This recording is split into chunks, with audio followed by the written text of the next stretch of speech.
the entire crowd for you. That's how much I love you. You can sit in the back, it's okay. Okay, amazing. We have our brochures. We have 3 with us. Before I get talking, we'll only look at the first one. Again, this is only for reference. You can take this home. It's a conversation. I'm not going to be doing a very boring lecture right now, I promise. The idea is to give you general knowledge about Dubai real estate. So when you do walk from this room, you would know the basics of it. If anybody has any questions, please feel free to stop me and then ask me, and I'm happy to answer that on the way so you do not forget your question in the end. I'll try to keep it as 45 minutes so nobody gets bored. Okay, and then we have more drinks and food, obviously. Great. Has anyone in the room been to Dubai before or not? A lot of hands, which is good. A lot of energy. Good time? Amazing. Anybody has trips planned to Dubai? Yes. Oh, wow. Good room. Okay, great. I used to live in London up until 2 years ago, and I moved to Dubai in 2024. It's my first time being back, and I couldn't be happier. My life has completely changed. And it's not about me, but it's going to the city, and that city changes you. And I'll tell you exactly why in a minute. I think there's a video that I want to play before I start the presentation. And What are you trying to do here? What do you want this place to be? I want it to be number one. Not in the region, but in the world. What do you mean number one in the world? In everything. High education, health, housing. Just making my people the highest way of living. It's true. I think anybody who will have been to Dubai before, they would know that you have this feeling that you're taken care of. And then you see these high skyscrapers and you see people wanting to start something. When you have conversations with people, it's not about surviving. It's not about complaining about the weather. It's about how was your day and what did you think of it? What new idea do you have? And how can we help you support to make that happen? And it's not just him saying it. I think anybody who lives in Dubai has that feeling that they can do so much more because the city does so much every single day. You wake up and everything changes. There's new buildings and new streets and new flowers. I think that's the feeling that Dubai gives you. Anyway, I'll talk about real estate now, not Dubai. But before I do, why should you listen to somebody like me? Well, I am from India, technically raised in London is what I believe, and now in Dubai. I've been in this space for 2+ years. It's my company. I'm a partner and a director. It's a property tech company. It's Singaporean, headquartered in Dubai. And I'm the Singapore director, meaning I've been going to Singapore every single month for the last 2 years to establish our base there. And now I am expanding to the UK. I specialize in helping non-residents look at Dubai, and I've had a few successful transactions in the process. So let's answer it from the beginning. Why should anyone living in London look at Dubai? I mean, I used to work here and I paid above 35% in taxes. So that is number one. Do we all pay taxes here? I mean, you should know. It's a crazy amount. And if you get a promotion, you're on the 42% mark, which I think a lot of people in this room have gotten promotions recently. So not great. But in Dubai, you keep what you earn. So if you're making 40,000, 50,000, 60,000 pounds a year, that all goes in your pocket. A lot of people do need that when they go to Dubai. But before that, a lot of families have recently been moving to Dubai. The UK is number 3 on the list, by the way, in terms of the highest investors recently over the last year. And that's not because of taxes, it's because they feel safe in Dubai. So it's very important for a lot of people when they think about family planning, when they think about the future and how they want to be walking up in streets and not having to worry about anything. A lot of my clients who have served in the UK before say that they have their ISA maxed. Do we all have ISA in the room? Individual savings account? We should, right? I mean, please do. It's 17,000. A lot of people max it out. Anything after is taxed at 23-25%. In Dubai, nothing gets taxed. There is no tax on anything. Everybody aspires to be in Dubai. I think if you go into your offices or friend groups or conversations, I promise you that somebody will be talking about either visiting Dubai, wanting to visit Dubai, or have already invested in Dubai. I've been here 3 days since Monday, I've been to multiple networking events. I've met some of you in networking events as well today. I went to BNI where I met Marcy, and I found a guy who said he just came from Dubai and he bought a property. I went to a networking event, and someone then said that they're going to Dubai next week. A lot of people in this room are going to Dubai soon or have travels to, so it's high demand. We basically can reach 2/3 of the population in the world under 8 hours. So you can go to a Singapore, which is 8 hours away, in Southeast Asia, and be in a London within 7 hours. So you can basically have global business potential by being in Dubai. And lastly, something that I think a lot of people do not talk about recently is the golden visa. Well, I lived in London for 6.5 years, and I could never get that passport. And I have an Indian passport, so it's not the best passport to have in the world. But I didn't want to stay for another 4 years to then get the passport. I have the golden visa, which is through property investment. You invest around 385,000, less than 400,000 pounds, with 100,000 pounds down payment, and you can get a 10-year guaranteed residency into the UAE. It's not a citizenship, but it's basically like it. There's a new law that came in last month that said that if you're stuck anywhere in the world and you lose your passport, I hope you don't lose your passport, but if you do, you can come to Dubai because you have the golden visa. God forbid, if you have any troubles from any country in the world and you want refuge, you can come to Dubai because you have the golden visa. It just makes you feel safe. You can go to your home countries, but also come to Dubai. And we have the sun. So the weather is absolutely amazing. A bit too much sometimes, but it's sunny, so it's not depressing. But before I talk about that, let's talk about where Dubai is heading. Because we were not always in everyone's mind. We were not always the top of every discussion that happened in every company. We looked like this in the early 2000s. So absolutely nothing. We're 23 years old, 25 years old in infrastructure. We're very young. So if you do go to Dubai, whenever you do, or if you've been to Dubai, you have seen construction cranes everywhere. Yes, because we need those construction cranes because we don't have a lot of apartments and houses or commercial buildings or infrastructure. We're so young, we're developing. Today, it looks like this. Do we know what this is, by the way, if you've been to Dubai? Does anybody in the room know this place? It's very famous amongst Europeans, especially. Yes, great job. This is Dubai Marina. It has 112 buildings today, but it looked like this in the early 2000s, which is when we started allowing foreign ownership. The world's largest artificial man-made marina to exist.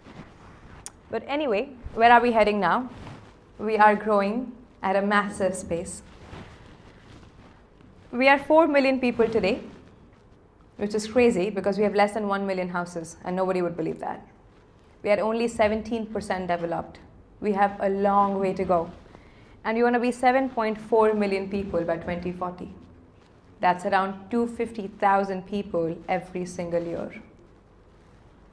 Living, not investing. We have 90,000 every quarter, which is a lot more than what we anticipated to get. Should I do the math or are we good with the numbers? We're good. Okay. So a lot of people from around the world are looking to move to Dubai, and we're exceeding the government's expectations, which is why we need more houses, because we have 90,000 living every quarter when we expect it for less than 250 by 4, whatever that number is. We also have something called the D33 economic agenda. We do talk about supply. There's oversupply in Dubai. There's a crash coming for the last 3 years, right? We don't say that we're going to build houses in Dubai to accommodate 7.4 million people.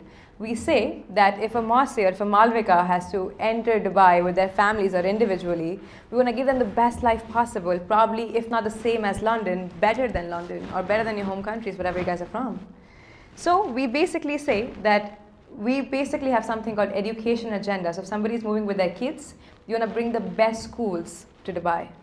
We have LBS, London Business School. We're bringing in Harvard and King's and Oxford under discussions all to Dubai. We say that we want to be giving you the best lifestyle. So we have a lifestyle agenda, talking about building the best infrastructure, entertainment zones. We also have something called for employment. I mean, I know the UK hit their all-time unemployment high 2 days ago. Not great. Every country in the world struggles with it, but we actively want to do something about it.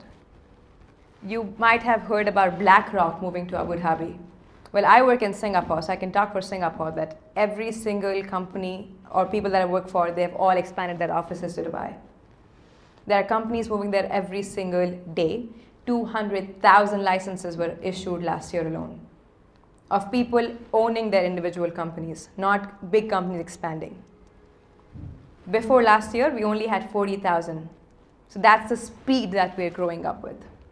That everybody wants to go to Dubai and start their own company because they don't have to have visa issues like you do here. You can do whatever you like, and the company, the government, the city will support you in that process. We also have the world's largest airport. That's not a surprise, like the world largest, but we have the world's largest airport coming in Dubai called the Al Maktoum International Airport. The world's largest. Whenever something comes around the world or the airport around the world, the pricing and the demand goes very high. Currently, we have 60 million people. We'll quadruple that number in 2033. That's a lot of people. And have we all transitioned from Dubai ever in our lives? It's gonna go even crazier now. We have Etihad Railway coming up, which is world's, I'm gonna say world's multiple times during the presentation, world's fastest railway network that will connect all GCC countries, including your Saudi, Qatar, Dubai, Abu Dhabi, every single emirate as well, within half an hour distance. And lastly, this is very interesting that no one really talks about. Have you complained about Dubai being on 50 degrees and not being able to walk outside? Is that a fear? That's really hot? That you can't go outside and do activities? We have something called Dubai Loop. That's an indoor loop that runs on kinetic energy. And you can go out and exercise and cycle and do whatever you like all year round. And that's going to connect most of Dubai areas in the next 7 to 10 years. So then you don't have to worry about it being 50 degrees. A lot's happening, basically. I'm gonna move on. I actually have a clicker, I forgot, sorry. Anyway, now that we know where Dubai is heading, talking about Dubai versus London. Again, do not take my word for this. I really don't know much about properties in the UK, but this is what ChatGPT gave me, so I'm happy for you guys to correct me as well, please. But anyway, in Dubai, it's not very expensive to buy a property. I have heard a lot of people in the last week that I've had meetings with complain about how Dubai is getting expensive. But if somebody is giving you the world-class infrastructure, why shouldn't it increase their prices, right? Like Dubai is not the same as Dubai was 2 years ago, 3 years ago. But if you compare that with the London, we're still 90% cheaper than a UK. We are 70% cheaper than a Singapore, and 80% cheaper than a Hong Kong, let alone talking about New York and India and other places that you see around the world. And we're only 23 years old. So yes, we are getting expensive, but that's a good thing for people to invest in Dubai. But we're still so much more attainable. You can afford a Burj Khalifa, a viewing apartment, for less than £1 million, a 2-bedroom. But try that to get an Eiffel Tower view apartment for £1 million, even a 1-bedroom in central Paris. It's impossible. I hope, I think.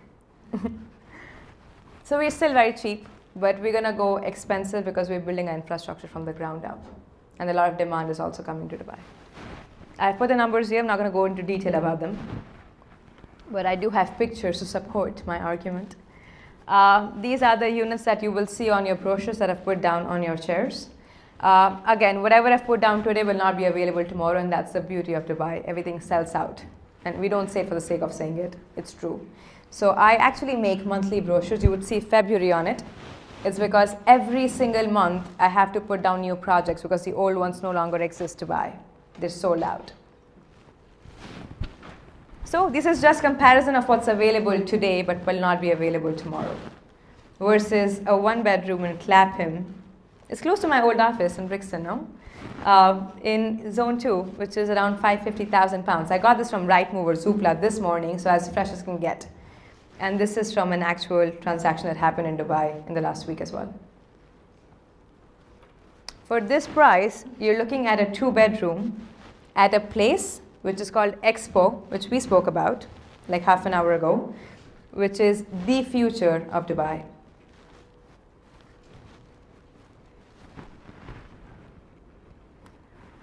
Okay, my favorite topic. Before I talk about it, Anybody interested in golden visa in the room? We are. Okay, yeah, I know. Okay, great. I will talk about it very quickly. I forget I have a clicker. Okay, we have something called the golden visa, which is a 10-year residency into the UAE. Now, there are multiple ways to get it that no one really talks about. One is via property that I will talk about in detail because that's my job. But you can also get it if you work for a company for 2 years and have more than 30,000 dirhams, which is around 5,000 pounds per month as a salary for 6 consecutive months. I'm going to say that again. You can work for a company for 2 years and have a salary of 5,000 pounds for 6 months and get the golden visa, which is a 10-year residency into the city. But you need the work visa initially to start that 2-year period. So it's not that easy. Okay? The second is through nomination. If you are a great person and are providing jobs and doing something amazing, you will get nominated by the government or by really cool people. So if you're great, apply for that nomination. And if you're not, like me, I'm a normal person. I did it through property. Okay? You need to invest around 385,000 pounds, which is around 2 million dirhams. I put the conversion as well somewhere.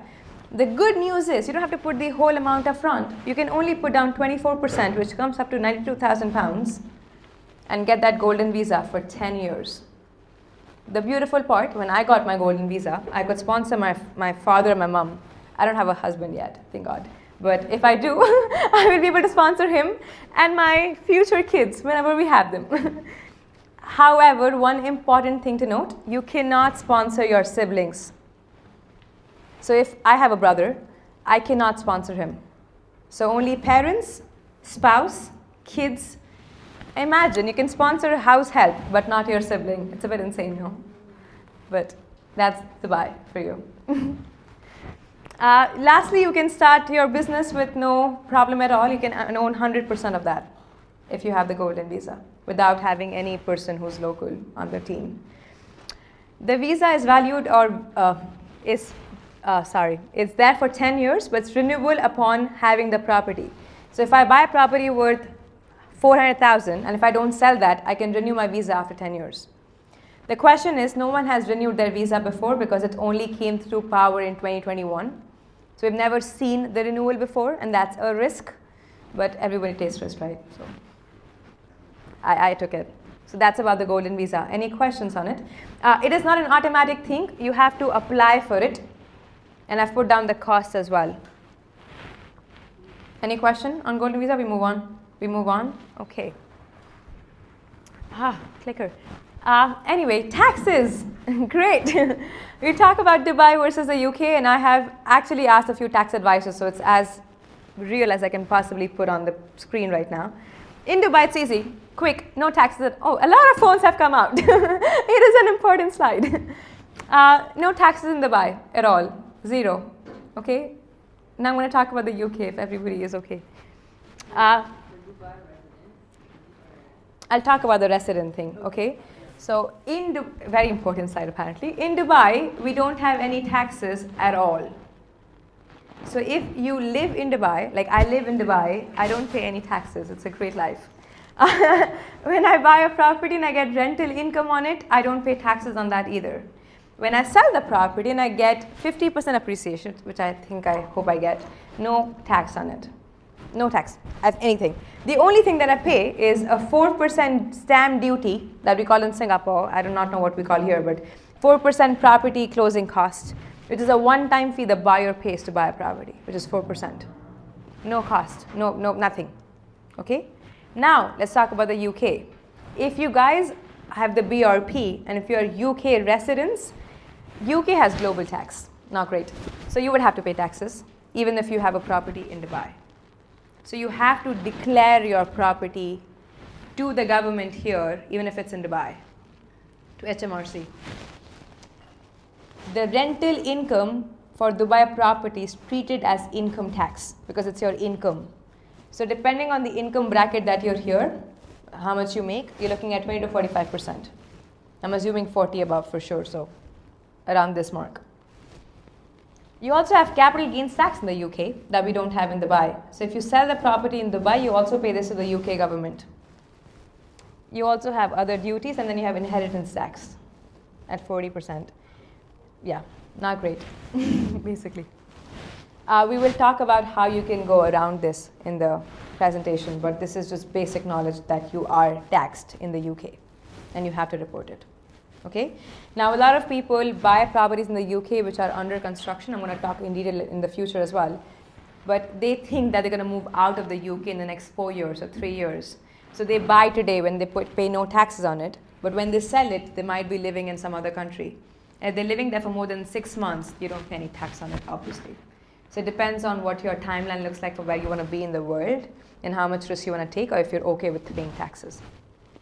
Good on this slide? No questions on tax? It's very important. I have a question. Go ahead, please. So this only applies to UK non-residents. UK residents. So if you are living in Dubai, or if you're living in Dubai for more than 6 months, a year, you're not paying any taxes on any property or anything in the world. But if you are living in the UK for more than 6 months and buying a property anywhere in the world, you are supposed to pay taxes because UK has global tax and it requires you to record your worldwide income.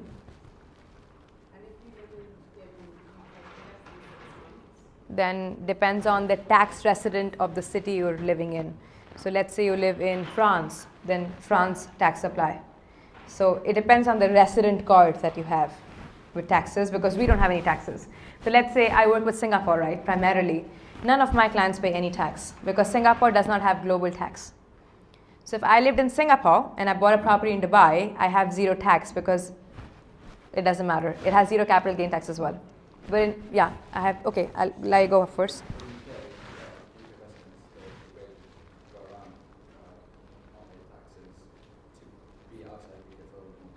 Yes, because then you're not a tax resident of the UK.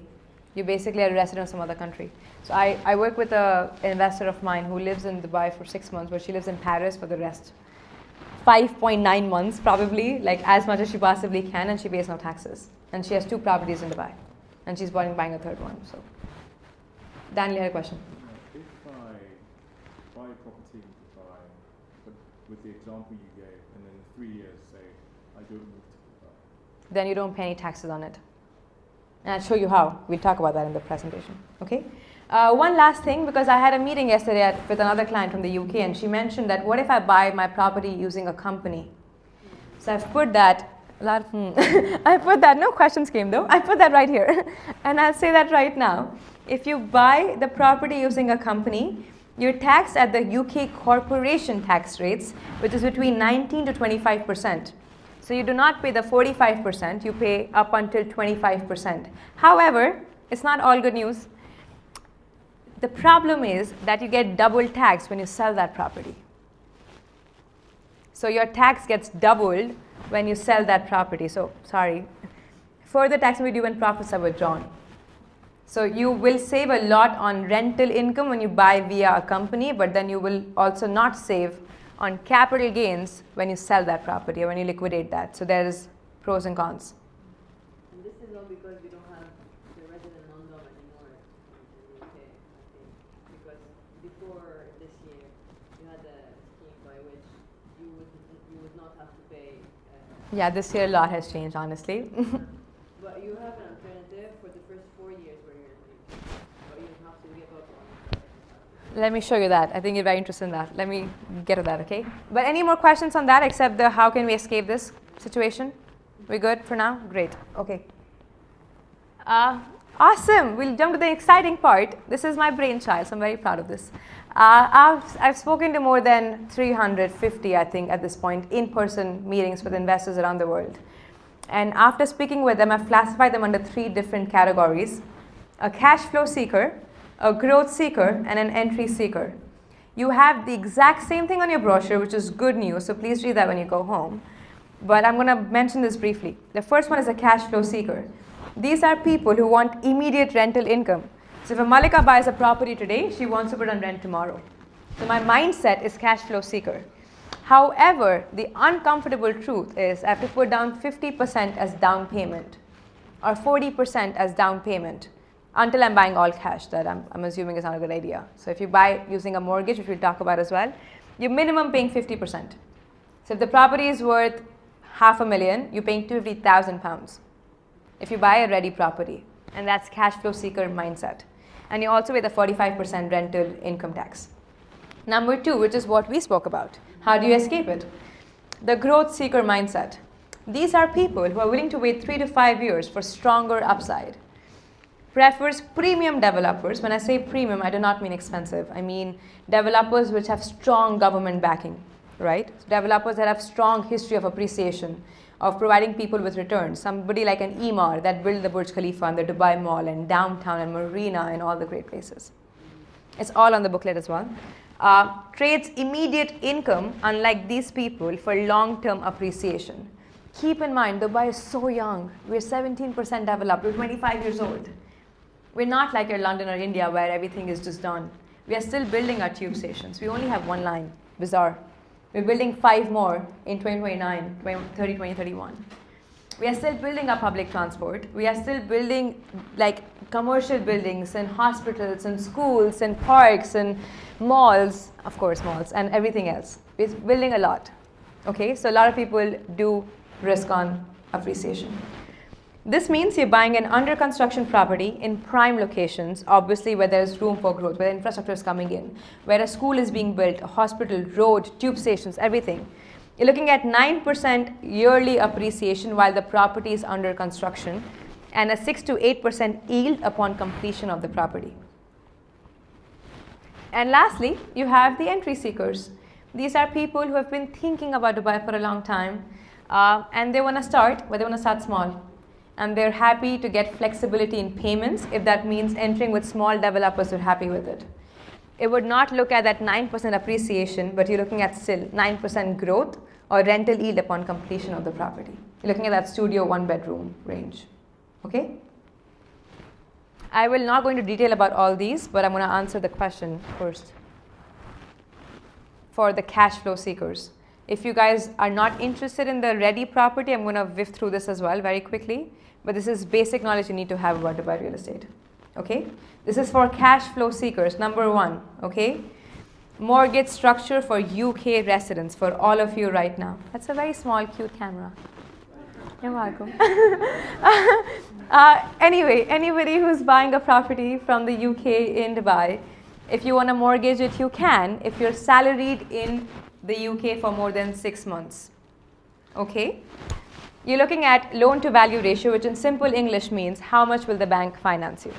The bank will finance you up to 60%. So the property is worth 1 million for easy calculation. The bank will give you 600,000 pounds. And the 400,000 comes out of your pocket. The interest rate currently is around this, which is low, Dubai standards. I know in Marcy, what's the interest rate now in the UK? So for UK, okay, so I am a resident in Dubai, so my mortgage, my interest is 3.99, so 4% that I pay. But for non-residents, it is 4.6, 4.5, 4.75. Okay? It's still low compared to Dubai, I promise you.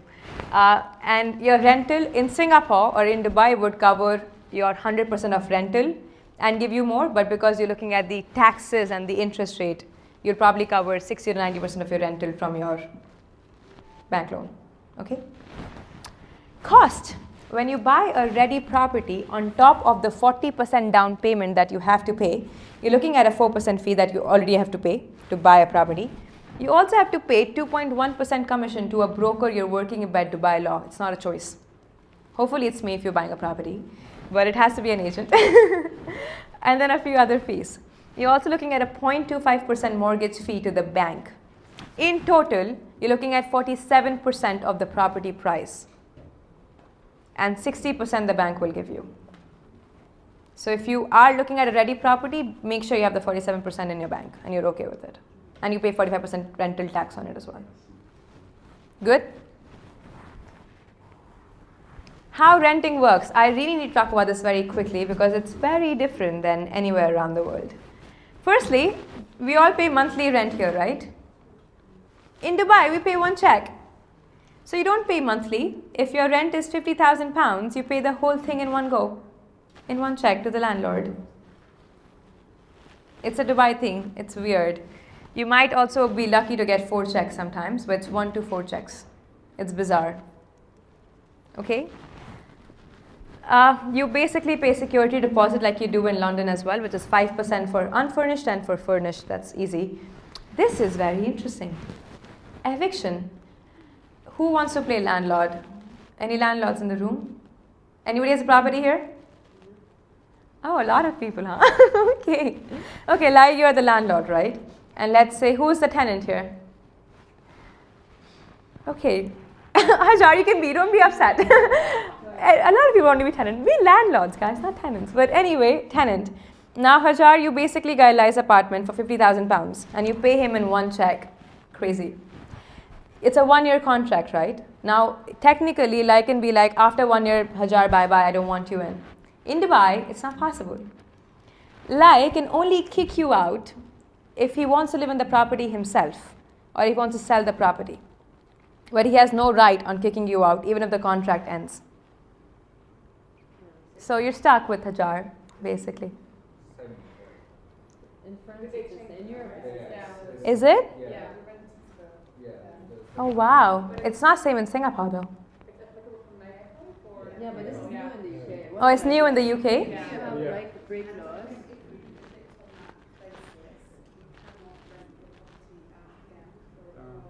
Yeah, you're suspended.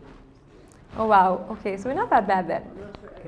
Great, we're used to it. Okay, so same rules then. I didn't know about the UK. It's new, it's brand new, it's not approved yet. Thank you. April? Yes. Oh, wow. So same as Dubai then, which is good. So he can't kick her out, but Hajar can basically say, I'm done with a 1-year notice. I'm done. She's done. You also can increase the rent, but not by 100%. You can only increase it which is by the rental index. So the government will tell you what percent you can increase the rent by.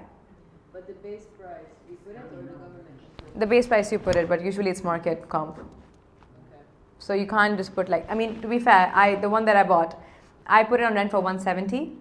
The average in my building was 150 because I refurbished the house. But somebody's putting it for 400,000. He's lost his mind. So it's been on the market for 3 months, so good luck to you. But you can do whatever you want. It's just not going to go until like somebody is crazy enough to get it, you know. So, but yeah, it's based on this is for increasing the rent once Hajar gets Lai's apartment. But if it's a vacant apartment, you do whatever you like. I had a client that I sold to in January last year, the French one. And we sold the property for 2.5 million, a 1-bed in City Walk. The rent in the building was 150. We rent for 220.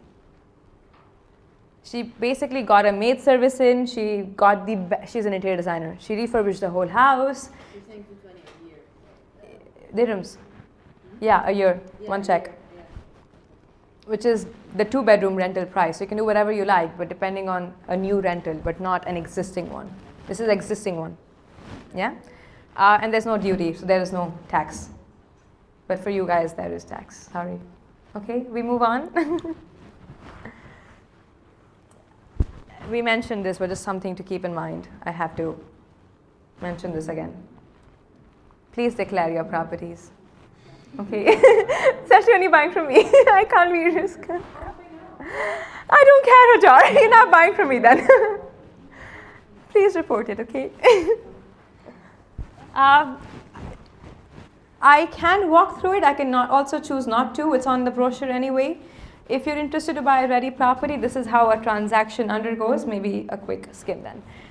The same tenure, 20 years, 5%, 60% financing, 40% down payment. Okay?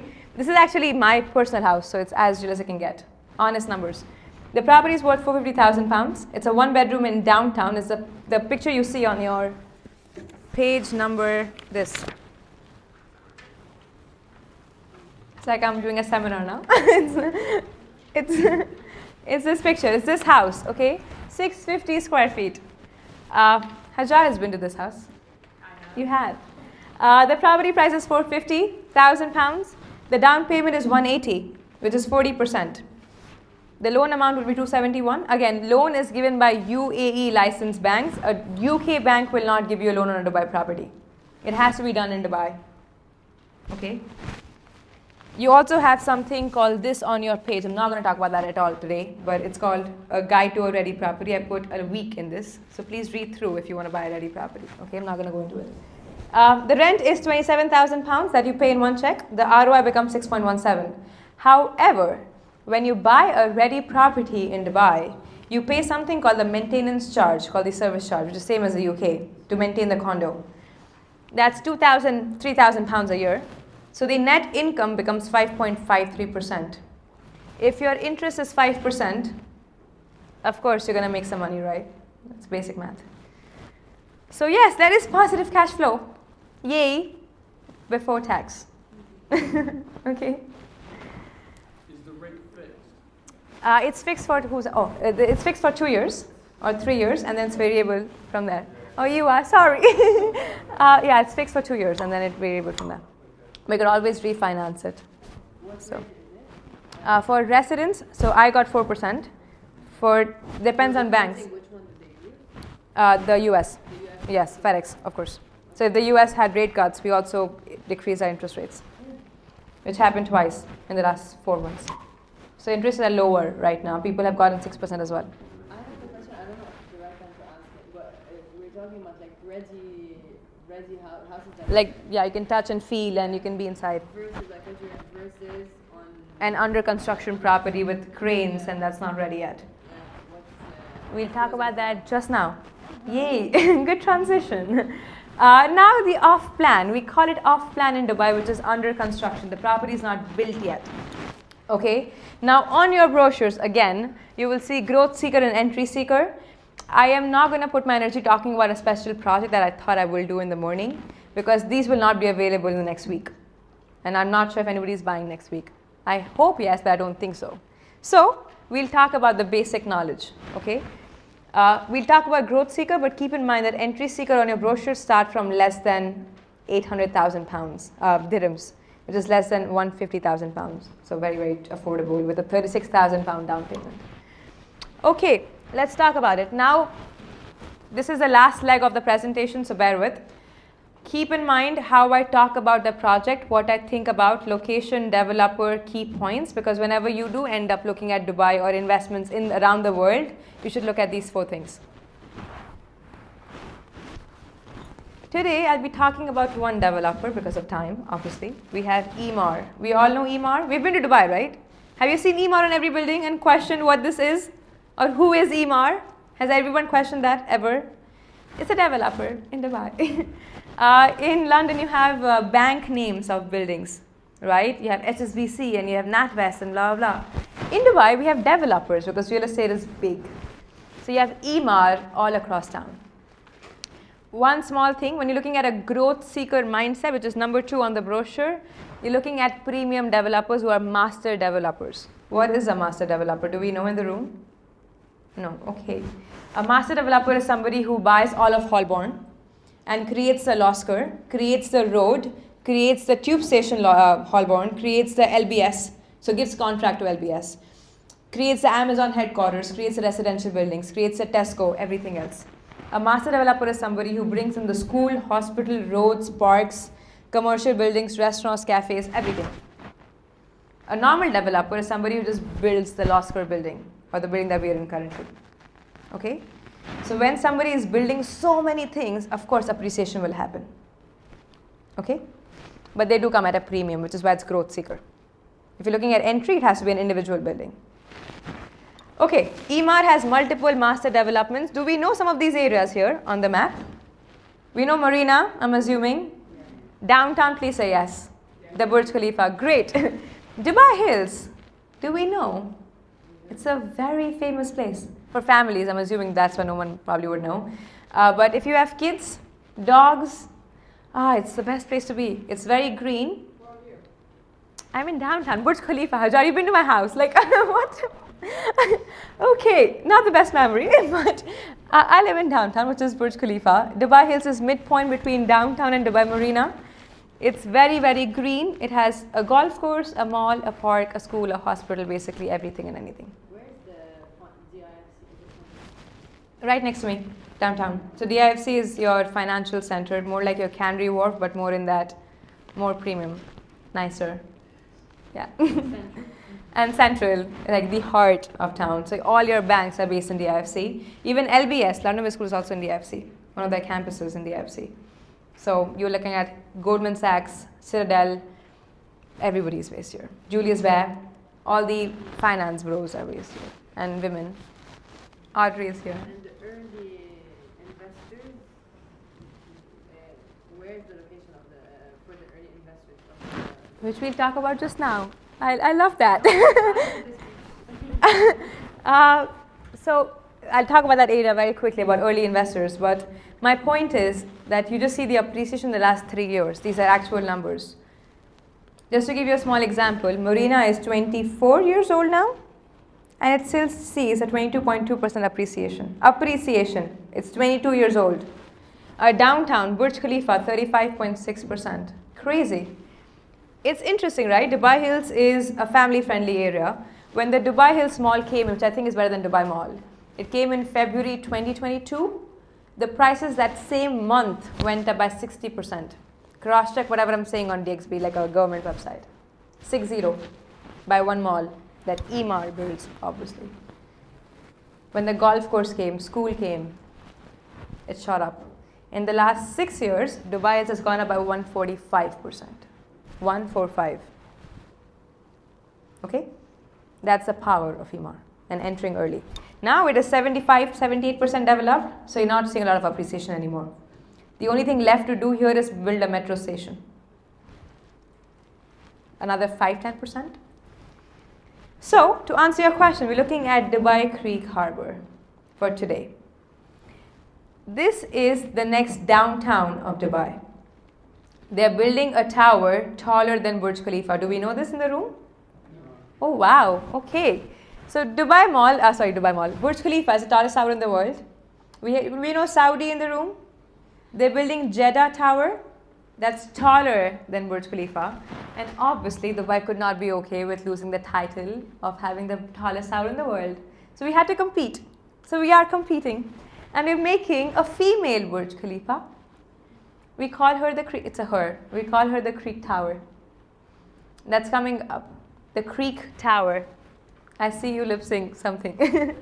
Okay, so let's look at the Dubai map. I'm in London. I want to go to Dubai. Give me 1 minute. Okay, I lost the cursor again. Okay. Sorry, we'll go back. We'll look at Creek Harbor.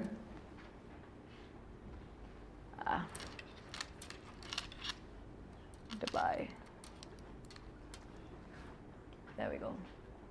Okay, we are in Dubai. Awesome. Feels good. Okay, this is your Burj Khalifa. Downtown Dubai. And this is your Creek Harbor. Now, if you actually zoom in, you see yellow? That's land. Undeveloped land. All of this is creek. It's only 17% developed. The potential, oh my God, it's insane. I went to Singapore 2 years ago for the first time, which was May 2024, and I was pitching this, and I have a video of this.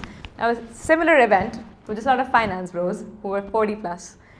And I was pitching Dubai Creek then when we didn't even have the announcement of the tower. It was all in the air. At 1,600 dirhams per square foot, which is in 500 pounds per square foot. I do not know the conversion. It is now 2,600 dirhams per square foot. It's been 2 years. If you look at the brochure, which I think you should look at, you will have something on page here, Dubai Creek.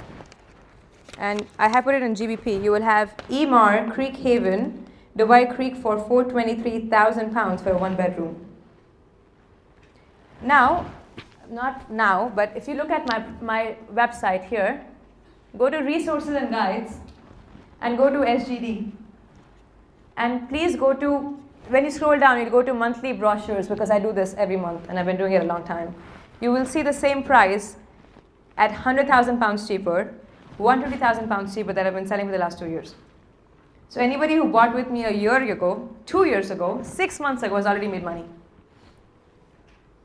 And the proof is on my website, so I can't really lie. That's the power of investing in a master community when it's so early. Okay, now, if you zoom in, you see this? That's the Dubai Creek Tower. and she looks like this. I don't know if you can see it. Here, that's how she looks. Pretty. It's like the Eiffel Tower. And you see this entire blob here. We all know how big Dubai Mall is. It's huge, right? Is it world's largest mall? It is. This is 3 times the size of Dubai Mall, called the Dubai Square Mall. It's coming in Dubai Creek Harbour. The announcement happened 3-4 weeks ago. Prices shot up, obviously. The tender for the Creek Tower will be announced in April, first week. Prices will shoot up. And there's a tube. There are 3 of the world's largest metro stations in the world coming to Dubai Creek Harbour. It is the perfect amalgamation of Dubai downtown because of the skyscrapers and a landmark building and the mall, and Dubai Marina because of its waterfront aspect. It's on a wildlife sanctuary, so it has the best of both worlds. The 2 of the most iconic Emaar areas in the world, or in Dubai. That's how you choose a location, and that's how you know how to enter. Now, because Emaar is a master developer, before we end this, there are multiple buildings, right? Because you have to make a community. If I enter today at 1500, somebody's entered at the 10th building will come at 2600. Then the 50th building, 4500.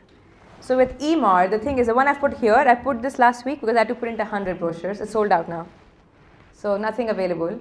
The next one's coming up in March at a 6% hike. So the earlier you enter with a developer like this, the more money you make. But the good news is you can always buy, just at a higher price point. Because that's really not available anymore. And I put this last week. It's absolutely insane. Okay? And then you have tons of commercial centers coming up, 3 of the world's largest metro coming up. So if I talk about that, sorry, here, present. I should really use my clicker. Here. That it is. Okay. You have the 3 world's largest metro coming up, the iconic tower, it's waterfront, multiple green spaces. We spoke about the loop, remember the kinetic energy? It's coming in Dubai Creek, obviously. You have 12 parks, 7 international schools, that's big. Dubai Hills has 1 international school, this is 7. 12 nurseries, 2 hospitals, I can go on and on. It's iconic. And I've been speaking about this for 2 years. And I will continue to do so for the next 2 years until the price becomes crazy. Still attainable, still not too late. Good? That's how you choose a location. Okay. The clicker, yes. I've put this on the brochure, so I'm not going to talk about this. It's anyway sold out. But this is what a 1-bedroom looks like. It is for £23,000. Now, one thing before I end the presentation as well. Every single developer in Dubai has a different payment plan. In your brochure, I've put 2. So you'll have different ideas of payment plan. Emaar has a strict 80-20 payment plan. It basically means the first bit during construction, the second bit during completion. It's law. If anybody has 50-50, what does that mean? 50% during construction, 50 on completion. Good? Any off-plan property under construction, you're paying a 24% down payment. Law. 24%. 20 down within a month or 2, and a 4% stamp duty, we remember. Whenever you buy an off-plan project, you do not pay me. The developer pays me, so you get me for free. You get my service for free. Sorry. Okay. When you buy directly from a developer, they can only sell you what you have. When you buy it with an agent, we can then tell you what developer suits best with your investment expectation, financials, and timelines. It could not be an Emaar, it could be an Ellington. It could be whoever, but we have to have that one-to-one chat to discover that. Okay? So anyway, to finish this off, you have 10% every 6 months and the 20% on handover, which is Q1 2030. Anything you buy with a growth seeker developer, you're looking at 4 years from now. If you buy in Feb 2026, you're looking at March 2030 or 31, and then you go from there. Okay? So 20% every year. There are developers that also do 10% every year. Again, so there's multiple developers, multiple plans. This is Emaar. the godfather of Dubai real estate. I've also put down the estimated value at handover. This is based on 7% every single year, which is very, very pessimistic based on what's happening in the area. So, the real question is, which path makes the most sense for you? Are you a cash flow seeker, a growth seeker, or an entry seeker? And you don't have to decide tonight, which is good news. You can take this all in and decide when you're ready and then have that chat. Okay? And to make it easier, I'm great. I have made a quiz. If you scan this, which you can choose to or not, I have put down 5 basic questions. So based on the knowledge that you've gotten now, you can scan this QR and answer 5 questions to then have AI tell you which path is for you. Super cool. Tons of phones, very cool.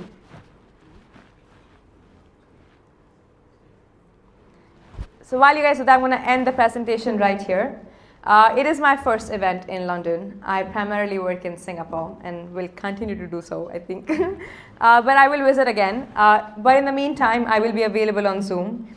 You can also book me in London when I'm here next. I have my details on here. I'm very prevalent, annoyingly prevalent on social media, on my work Instagram. I post like 10 stories a day.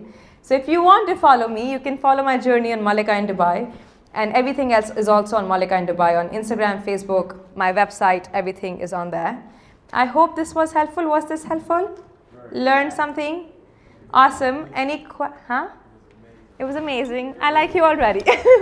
Any questions I can answer before I let you guys go and get on the drinks and networking? Yes? Just one question. For the ownerships in the apartments, Mm-hmm. is it mostly freehold or what are the Okay, sorry. And I didn't even answer the question about how to escape the tax, right? Okay, every single thing that we sell is freehold. What does freehold mean for people who do not know? You can own the property forever.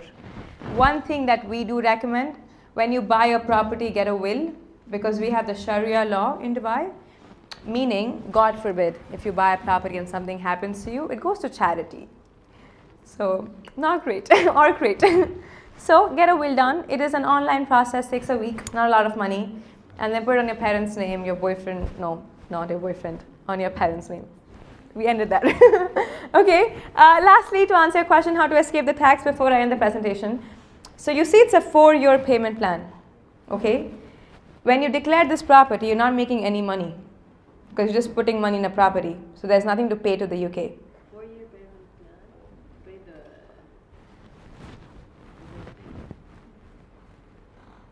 Okay. Yeah. So when you buy a 1-bedroom, that's around 70 square meters. Since you're taking a loan, why would You can't take a loan on under construction. you cannot. Oh, sorry, very important. Okay, when you buy an under construction property, it does not exist.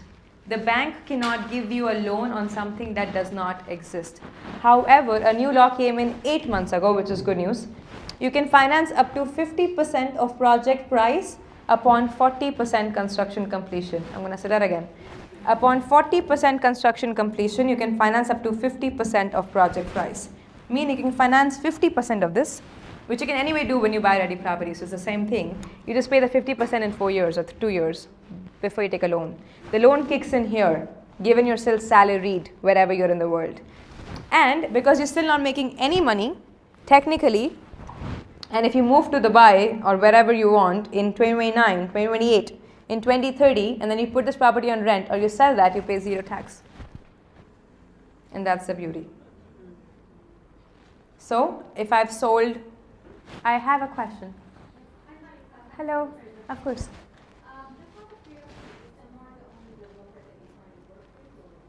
Good question. I think I've forgotten a lot of things in my presentation.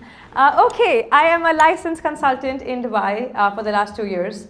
I can sell both ready and under construction property, which is good news. I do have my favorite developers, obviously, because of what I've been dealing with. But I can, by law, sell you any developer in Dubai. So I have groups with, I think, 300 of them. So I can sell you any developer, but I can then, based on experience, tell you what I advise you on based on your financial expectations.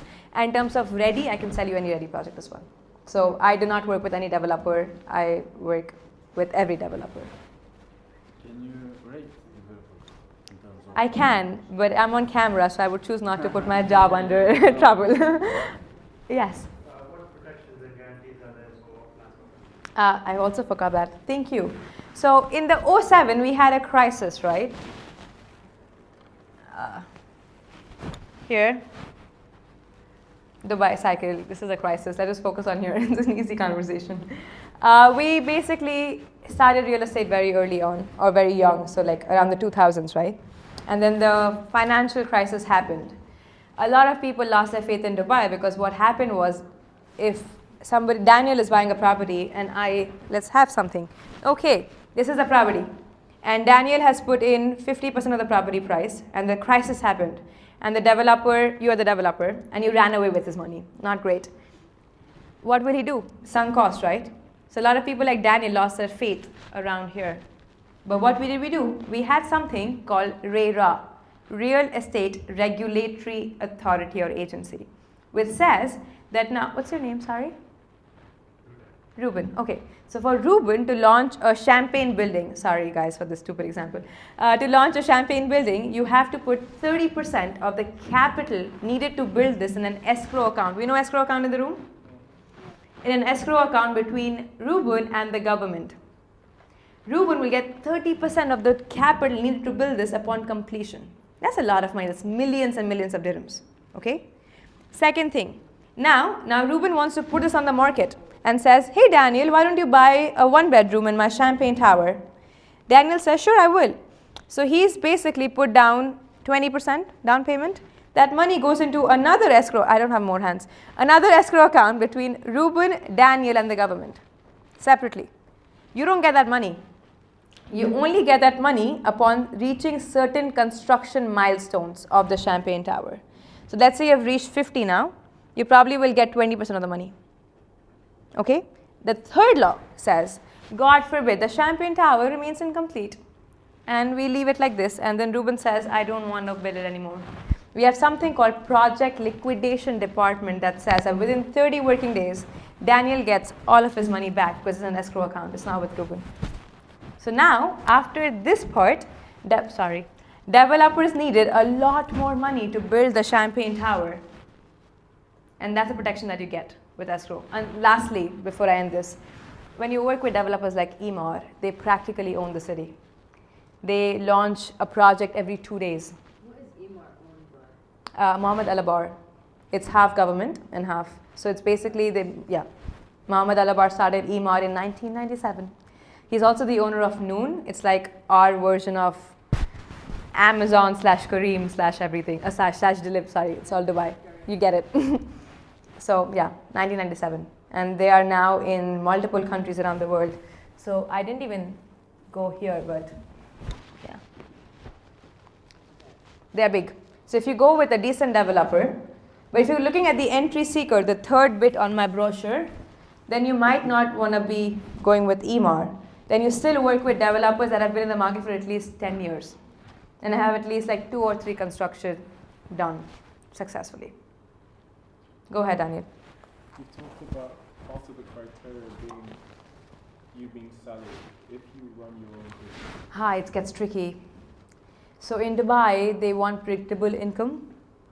So if you are having your own company, you can still get a thing. I can't guarantee that anymore. So when I sell you a project like this, I will not guarantee you a loan. I'll be like, you make sure you have all this money when it's due. You don't come to me to get a loan.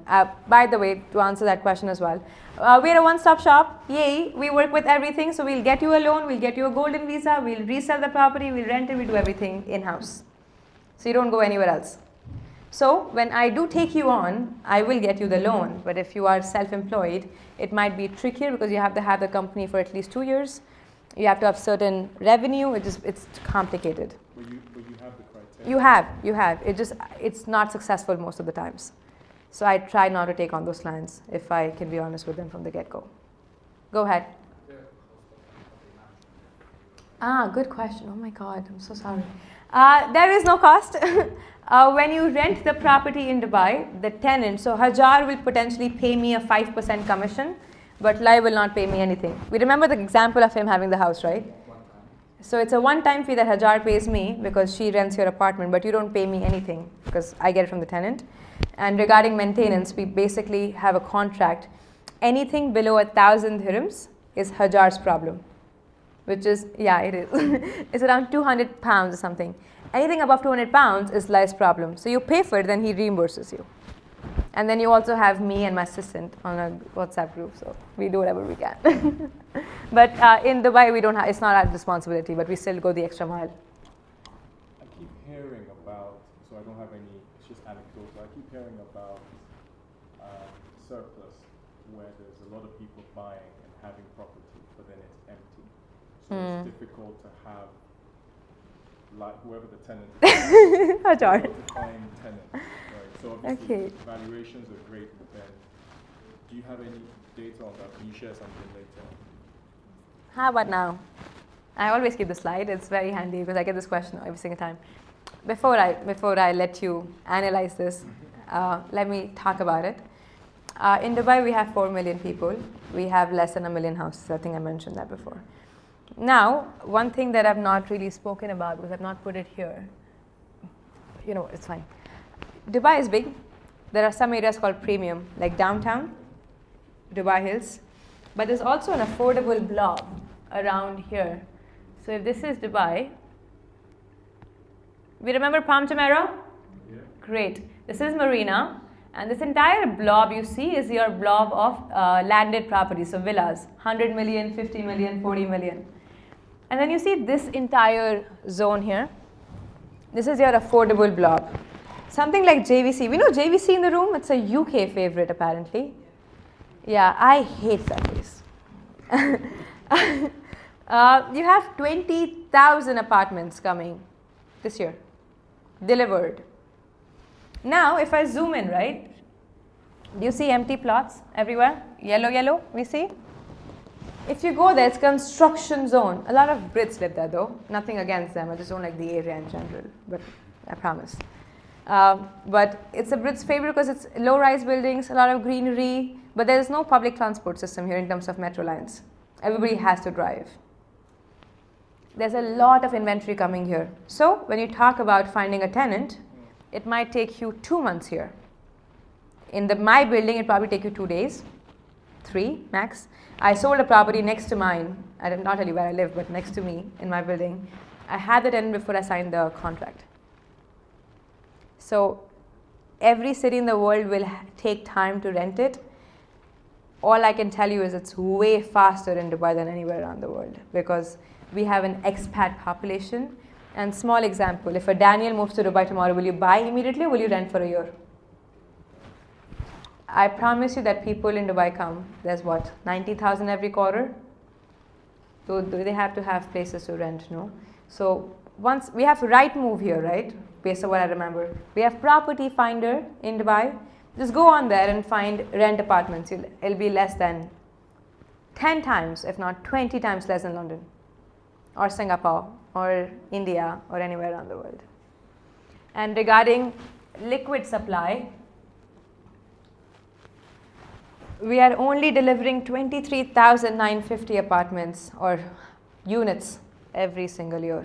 Do you know how many we need? Okay, let's do some math. My phone. Can I borrow a phone with a calculator? Okay, thank you. Remember we mentioned we want to be 7.4 million people in 2040? Okay, so right now we are 4 million people. So 7.4 minus 4 million. That's not good. Yeah, okay, sorry.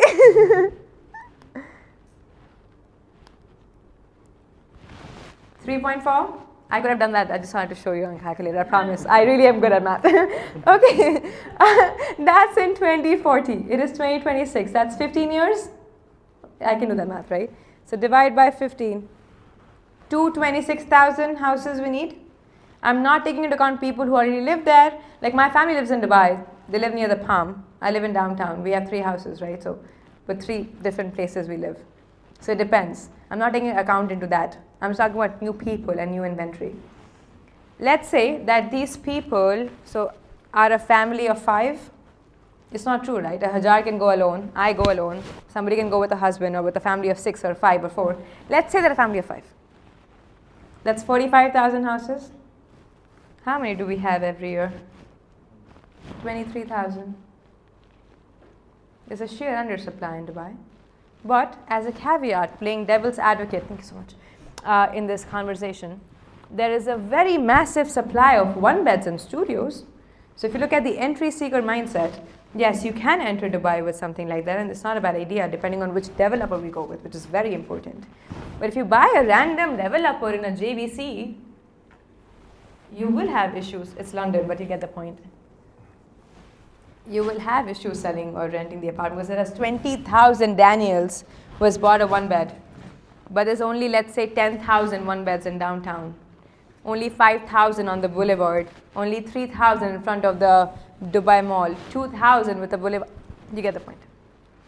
So it's subjective. Go ahead, Samantha.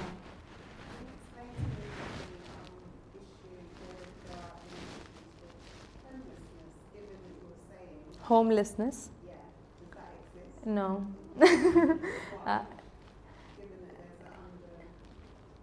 Homelessness as in people not having a place to live.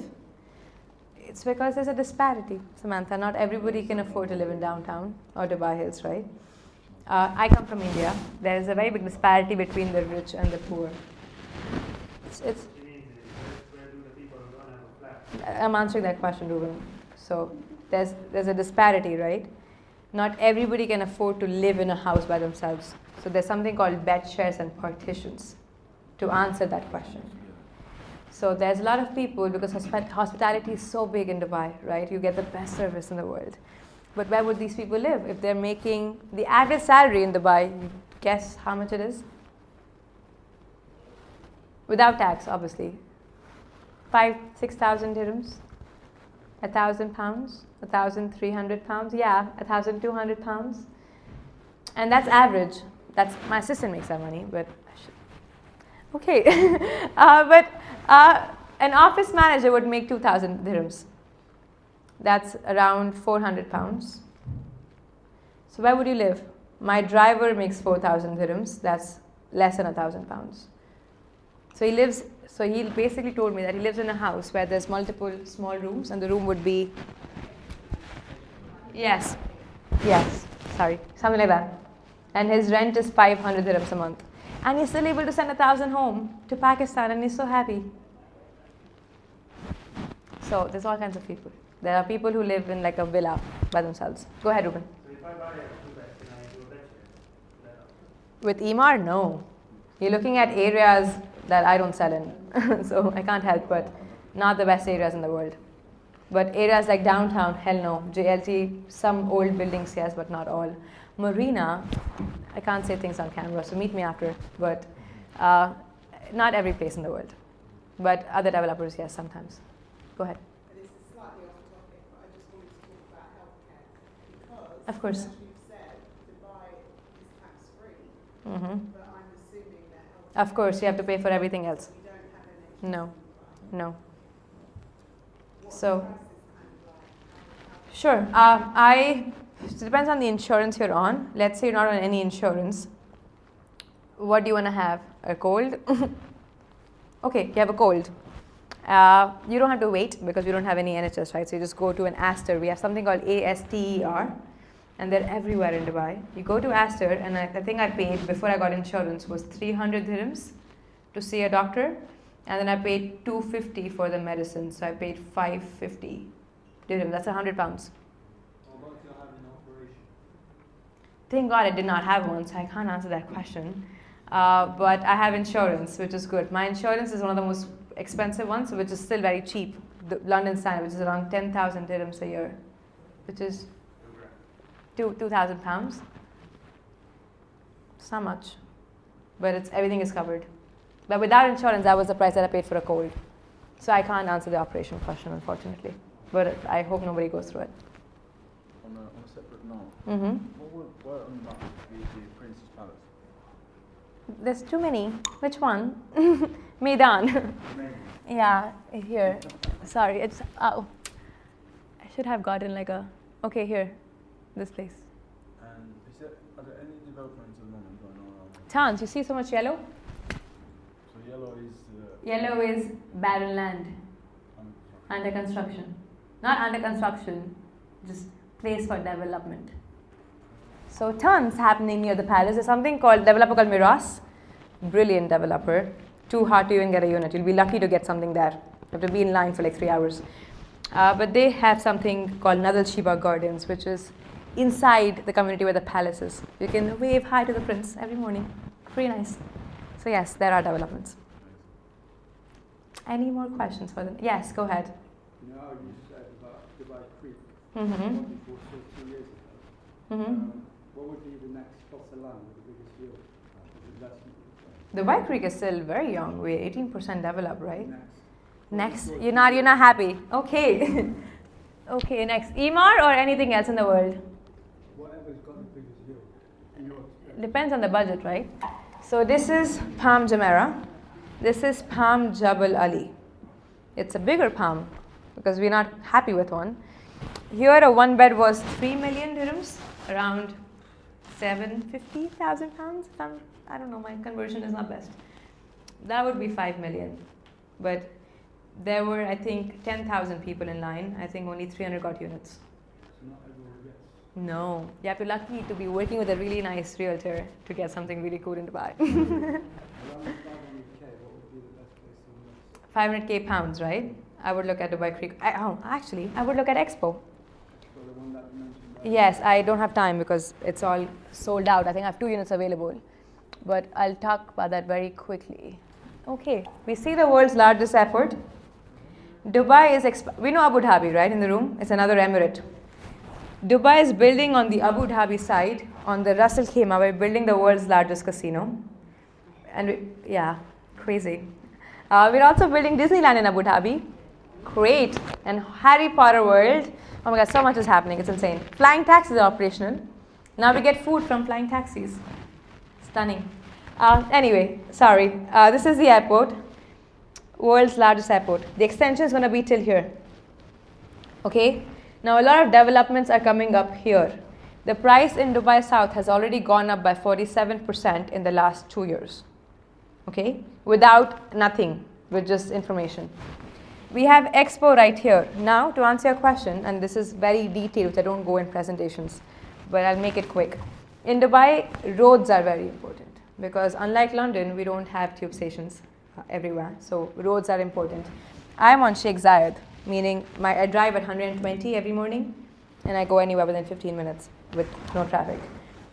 There are multiple roads. It depends on what road you're on. Something like here, it's on Emirates Road, which takes you an hour to go to downtown, 45 minutes. Expo is on Mohammed bin Zayed Road, which takes you around 25 minutes to go to downtown and 15 minutes to the airport, 20 minutes to go to Palm. Point is its midpoint. Very well connected. It already has a metro station. Expo, Dubai won the bid for Expo in 2013. The Expo took place in October of 2021. It brought in 3 million people, and that's why we introduced Golden Visa, to capitalize on that demand. What's happening is we have World Trade Center near downtown, near DIFC. That's moving here. Yay! Dubai Exhibition Center. That's going to have 200,000 jobs and 300 events every single year. Emaar is building a mall called the Dubai Expo Mall in 2 years, 2028. Prices will go up again. Also, Emaar only has 8 to 10 plots here. I sold a 2-bedroom in March 2025 for 2 million dirhams. Then I sold one 6 months ago for 2.2, and now it's started from 2.34. It launches every 6 months only. So it's the one launch happened last week, and there's 3 units left as of yesterday's meeting. So I can't guarantee anything anymore. Would you say Emaar is the largest developer? No, Emaar. Sorry, come again. Would you say Emaar is the largest developer? It's in Dubai? one of the most trusted. It also has the highest volume as of last year. So Emaar is number 1, correct, in terms of volume because it launches every 2 days, 3 days. So very, very high. It has so many communities, right? So much to do. You can. So we bought a plot in Jabal Ali 2024. It's gone up by 100%. But we got that opportunity after 3 years. So it doesn't happen very often. You can. So my family bought one for like 4 million. But now that you have is like 400 million. Because you have like big spaces. You don't have individual plots anymore. No, it just is very rare to find a plot with like a minimum ticket size. So for 500,000, you should buy a 2-bedroom. Be lucky enough to buy a 2-bedroom in Dubai Expo before it sells out. Can you refinance property once you develop it? You can refinance it, but unlike the UK, you cannot release the equity and be like, I'm going to do whatever I want with it. You have to release the equity to only invest in another property. But yes, you can refinance it and release the equity to then build your portfolio at a zero cash transaction. I've done that before. Just wondering, obviously, Dubai being more Islamic-based country, if you say with EMA opening casinos where obviously gambling would be influence and those type of things, it kind of makes a big culture shift because, you know, let's say other countries bring in a tourist attraction around something, will obviously bring up the value of the properties around it. But in regards of Dubai, would it ever have the opposite effect? Bring in the world's biggest casino, those new development properties, so they have a different effect on the developers would usually happen like the west of the country, America, London. Yeah, I'm hoping I understand the question. And if I don't, please ask me again. So if you think about it, we're not like in America because America is not an engineered city. It's organic. Dubai is a desert. I think we forget it. Desert. We forget it. It's barren land. Whatever you see, including water, we built it. So we cannot be compared to what the world has already seen. You know, I tend to disagree with comparing Disneyland and the casino or that something Las Vegas. Just for in the Better, Las Vegas. normal terminology that you have the world's biggest casino and that a very brand new Disneyland in one plot of land, especially not that many miles apart from each other. So, Kind of sounds that, you know. okay, I think maybe I can answer that and let me try. There are 7 Emirates in the United Arab Emirates. We have Dubai. There is nothing coming up in Dubai, including Disneyland and the casino. It's coming up in Ras Al Khaimah. So Ras Al Khaimah is another emirate. What's beautiful is that no one talks about. Dubai is the commercial capital of the UAE. Abu Dhabi is the power capital of the UAE. And we have Ras Al Khaimah. So every emirate is known for one thing. Abu Dhabi is known for entertainment. We know Yas Island, so Warner Brothers, Ferrari World, the mosque. We have Ras Al Khaimah, which is not known for waterfront properties, even though it has waterfront. It's known for the casino. So the only selling point, I mean, it also is known for ski diving and all that stuff, but like manufacturing, but primarily the hype has come because of the casino. So Emaar is not building the casino, by the way, MGM is, but anybody developer which is entering there is selling on the hype of the casino and also including a premium for the waterfront property. But nobody is buying it because of the waterfront, they're buying it because of the casino. Similarly, Abu Dhabi, the Disneyland is coming in for Heath Island. It's not even, it's details, but my point is there's another island within Abu Dhabi where the Disneyland is coming through. So it's not Dubai, it's another emirate that is known for entertainment. So it fits what it has always been known for. How long to drive from Dubai to there? Subjective, right? So downtown takes me 2 hours, but if I live in Marina, it'll take me an hour. But Ras Al Khaimah will take me another hour and a half to like 2 hours. So not that close. Answers the question? London standards. In Dubai, we're not used to being in tubes for like an hour to go for dinner. I promise. Yeah, of course. And a lot of questions tonight. Really engaging audience, huh? Any more questions for tonight? Oh, we do. Okay, tell me. I just wanted to ask, will you just be concentrating on Dubai or will you be looking at the other laptops? I sell all of UAE. So I have, I'm a licensed person for UAE. But my advice, I think I mentioned this to somebody in the room today. And I said, if you do not have a property in Dubai, I 100% would advise you to start with Dubai and then expand into your second, third, into your Ras Al Khaimah or your Abu Dhabi. But you should always have the first one in Dubai. Why? Dubai has the oldest real estate history of 23 years. Abu Dhabi, nobody knows this, but it only started foreign ownership 6 years ago. So it was not allowing foreigners to buy. So it has a 5-year-old history. So you have to bet on something that does not rely on a Disneyland or a casino, but relies on so many other things. Tech, banking, financials, a billion other things. Do we have more questions for tonight? Tired now, a lot of questions and information. I'm so sorry. Good? Helpful? Had a good time? Ready for drinks now? I have one more question. You have one more question. It's him, I promise, not me. Tell me. Like demographics of Dubai at the moment, in terms of percentage, local population. roughly. So local is around roughly, and I'm going to try to be as exact as possible. I lived in London for 6+ years, and I thought London was very diverse. It is very diverse, right? You have this room and you have so many nationalities. When I went to Dubai, I thought it's just Indian people, because I'm from India, right? And my family's been there since 2017. So my thinking was, I'm going to be with Indian people all the time. Not that's bad. It's not bad. It's the mindset, right? When I went, I was surprised. What's interesting is that Dubai is small, but yet so big that you have your own pockets of people. So if you go to your blue waters or the islands, you'll have Russians. You go to Creek Harbor, you'll have Europeans, and so does Dubai Hills. Downtown's a mixed crowd. You go to your JLT, you have the Indian expat community. You go to Marina, you have the Russians, Ukrainians, so it depends. So it's very, very, very diverse. So it's not like you're stuck with one person. In terms of locals, it's less than 10%. So there's 90+% of expats from around the world. And I can tell you this with proper information, it is more diverse than London.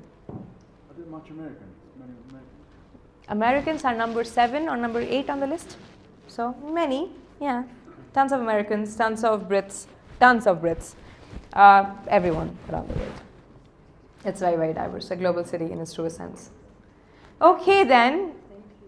Food and drink. Okay, we will get on. Thank you so much for being such a delight this evening. I had a great time. Thank you, guys. Thank you. Have a lovely evening, and thank you so much for coming by. And before I do, a big round of applause for Hajar and Olga right there, because they helped put this stunning venue together when I was in Dubai doing my own thing. And they've done a fabulous job. It's so beautiful. So thank you so much, guys. It's lovely. Thank you for everything. Bye. Thank you, guys. Very much. Good? Okay. Guys, I'm going to have you stop this. It's